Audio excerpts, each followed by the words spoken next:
I have no idea where to put these paintings. There's no room. Hey, it's Jude, and today I'm going to talk about all the projects I've made in my first year of university. So yeah, right now I'm just surrounded by a bunch of art, if you can't tell. But yeah, if you're new to this channel or you don't know me or you just came across this video, I'm a first year art student. Well, I just finished my first year and I am in the Bachelor of Fine Arts program, and I took Painting 1 and Painting 2. The way my classes worked was in Painting 1 you focus on like painting in black and white and understanding values and stuff. And we have things called technical assignments, which are just like smaller projects like paintings on paper and stuff. And then we have the bigger projects, which are like the creative assignments. So in the first semester I had 3 big creative projects like paintings, and then I had 2 technical assignments. And the second semester was Painting 2, and it was way more intense because I had 5 technical assignments and 3 big painting projects. So I'm going to show you all the stuff I worked on during that time.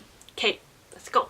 One of the first things we did was like work with models for the first time. I worked with live models, and they were timed paintings. I'm not going to show too many of these because I don't want to get flagged, first of all. And these are just made with like house paint, like the stuff you get at like Home Depot or like a hardware store. It's just like the paint you use for your walls.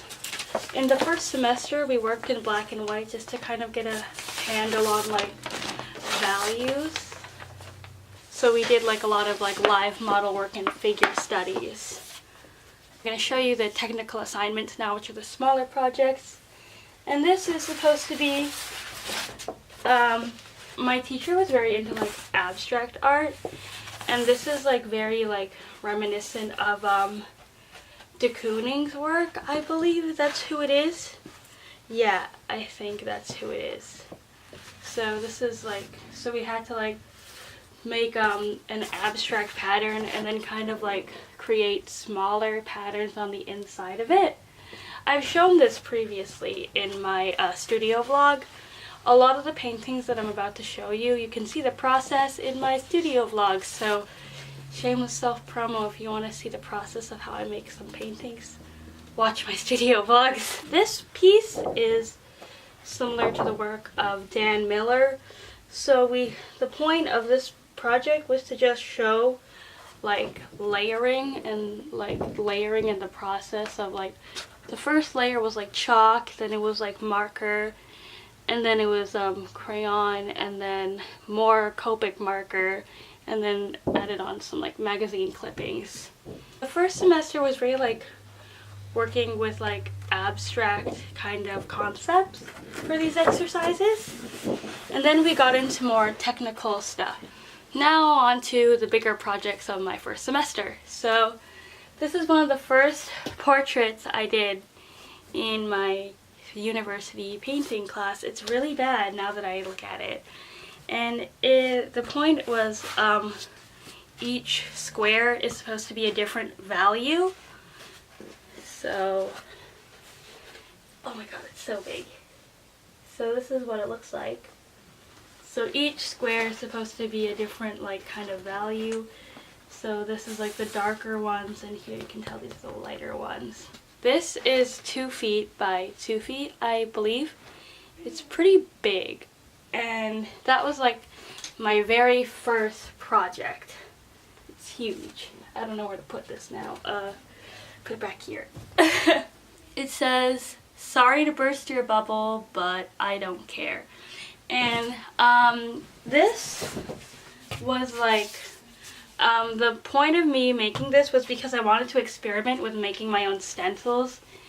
You can see this is a stencil. I made it in Photoshop, and then I printed it out at my university's print shop, and then I cut it out with an X-Acto knife and everything. Yeah, I have a video showing me making it.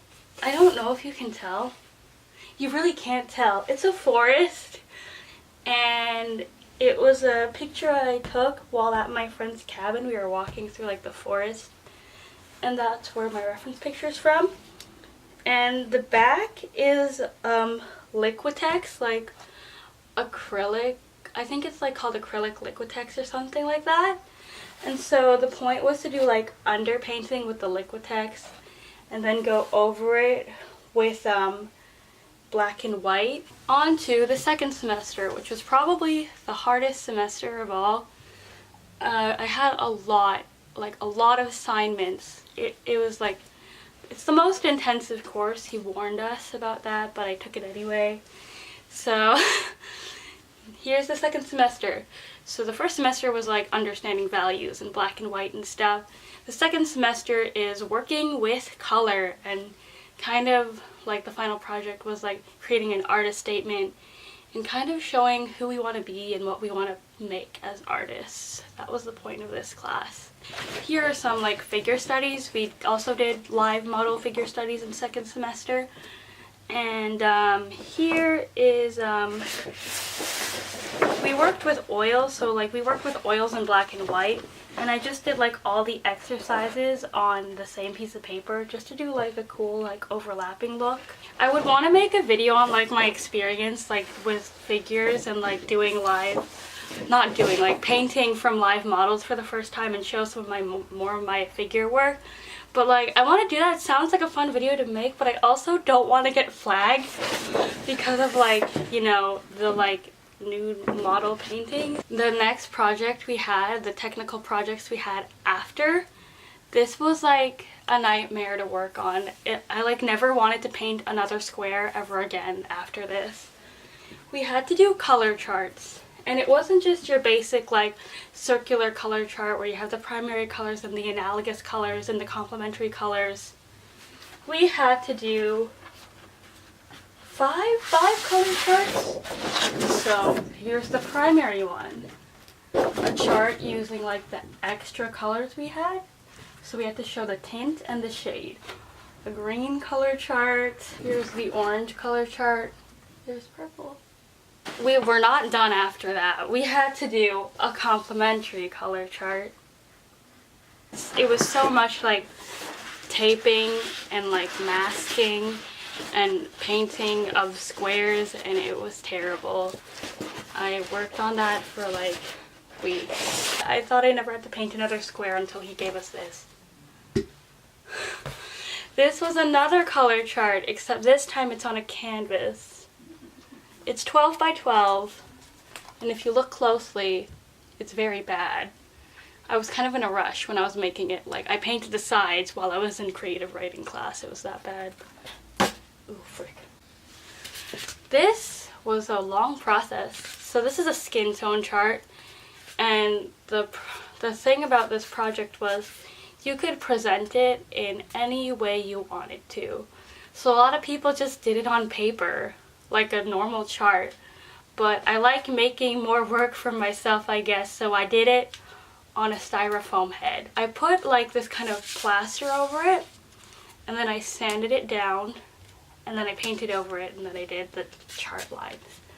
Of course it doesn't account for every skin tone in like the world, but you get a general sense of like, you know, skin tones. It's supposed to be kind of like similar to like optical illusion art. Basically we just had to do like some sort of like pattern, and I just used tape and just kept masking and creating these lines over and over and over again. Here it is. I painted a hamburger in oil paint. It doesn't even look like a hamburger if you can't tell. It's so smudged. The day I handed this in was like the worst day of my life because I have to take the bus to get to school. And so when I sat down on the bus, the guy next to me smudged it, and when I got off the bus, the wind blew, which made my jacket smudge it more because it like my jacket went up and like smudged the painting even more. It was like not a good day for me. Like, so many bad things kept happening to me, and it kept getting smudged as I kept trying to get to school. But I think it's okay considering how much damage happened while I was trying to get this to class. Oh my god. But yeah, that was my first oil painting. It's very bad. I still need to work on oil painting. This is like, I actually think I improved from my last portrait in the first semester, like my first portrait that was in black and white. Well, we had to do another, the next assignment we had was painting, and it had to be like monochromatic, and you had to have like at least 2 complementary colors and 1 other color. And so I decided to paint a portrait, and I painted this. I'm very happy with it because it's so much better than my last painting from last semester. I'm really happy with this. It like hangs in like the dining room kitchen area of my house because I feel so happy when I walk past it. The next painting is kind of along the lines of like impressionist themed, so we had to either replicate an impressionist painter's work, or we had to do a painting of our own in an impressionistic style reminiscent of another painter. Here's my painting for the impressionist assignment. And if you don't know who the artist Degas is, he's an impressionistic painter, and he's very well known for like his paintings of dancers, more specifically ballerinas. So I did my own take on it, and I did a Filipino folk dancer as my focus to kind of match Degas' theme of like painting dancers. And I did like a lot of like dabbing kind of motions to make this painting. This was very hard for me. It's hard for me to like paint like someone else because it felt very forced because it's not my style and it's not me. But I still had fun making it. But it was just very like out of like my comfort zone to do something like this. During my art class, we discussed like presentation of art and presenting art as an object and the intent of it being an object. Like here. When you paint the sides of a painting, that means like it's intended to be seen and like meant to be like as an object. Like if you sign a painting, there's intent there. There's the intent for people to see it. And we also talked about framing and the presentation of work. And so we had to figure out a way to frame our paint palettes. Over the course of the semester, our professor asked us to paint on this block of wood, like collect all our like paint as we were painting. We used this as a paint palette just to see how much paint we would accumulate over time. And I don't have a lot of money, so I hate wasting paint, so I always use like small drops of paint. So I didn't really like get that much paint over time, but like there were people in my class and they're like paint, like they had like globs of paint all over their like wood block by the end of it. But like I'm kind of like, I hate being wasteful, and paint is expensive, so I didn't really use that much. So for my final painting, it's very bad. When I was making it, it was a terrible process. I had like 2 panic attacks, and like the day I presented it, I had like, yeah. So for the final project, like the final painting, we could do whatever we wanted, and my concept was like to be more abstract with my work and to be more like loose. And as I was working on it, I got in my head a lot, and I was painting and I was thinking, oh my god, this looks so bad, people are going to see this. And I had a panic attack because I didn't want people to see this because it was like, I thought it was ugly, but really it was just abstract. I wanted to try working more abstract, but it's really out of my comfort zone, and I'm really like technical with my work. So doing something like that was just felt out of place for me, and it looked bad whenever I looked at it just because it wasn't my style, and I was so nervous to show it to people that I just kind of broke down. And before class, when I had to present, I had another panic attack and it was terrible. But now that I look at it, it's not that bad, I guess. It kind of feels like nostalgic because like I painted here. I'll show it. I'm kind of afraid to show it, but it's kind of supposed to be like the sunset, and the 2 people sitting on the roof is kind of like a nostalgic scene for me. It kind of reminds you like when I used to like hang out with like my friends and like we'd like just kind of chill and look at the sunset kind of thing. But like it looked very ugly to me in the moment, so like I kind of like panicked and thought like, oh my god, people are gonna see this, it's gonna look ugly, I'm so bad compared to my classmates kind of thing. And I was very unhappy with it, but when I went up there to present and explain it, I felt a lot better. And that is my final painting. So those are all the paintings that I made throughout my first semester in university. My first year, sorry. It's my first and second semester of painting. But yeah, thank you for watching, and I will see you in the next video.